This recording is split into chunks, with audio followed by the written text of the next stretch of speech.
ভয় পেও না, আমি তোমার সাথে আছি।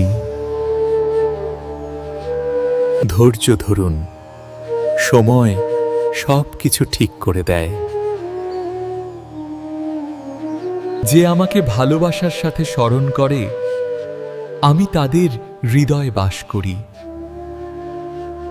যদি তুমি সঠিক পথে চলো, আমি নিজেই তোমার পথ প্রদর্শন করব। আপনার মনকে শান্ত রাখুন, তবেই আপনি সত্য অনুভব করতে পারবেন।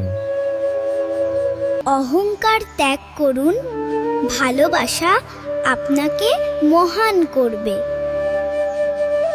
সবাইকে আমার কৃতজ্ঞতা এবং আনন্দের বার্তা জানাই। প্রকৃতির এই সৌন্দর্য আমাদের জীবনকে পূর্ণ করে তোলে। বিশ্বাস রাখো, প্রতিটি কষ্ট তোমাকে আরো শক্তিশালী করে।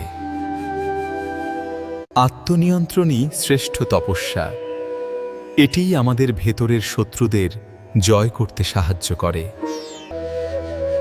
সত্য ও ধর্মের পথে থাকলে ভয় তোমাকে ছুঁতে পারবে না। ভক্তির পথে এক পা বাড়াও, আমি 10 পা এগিয়ে আসব।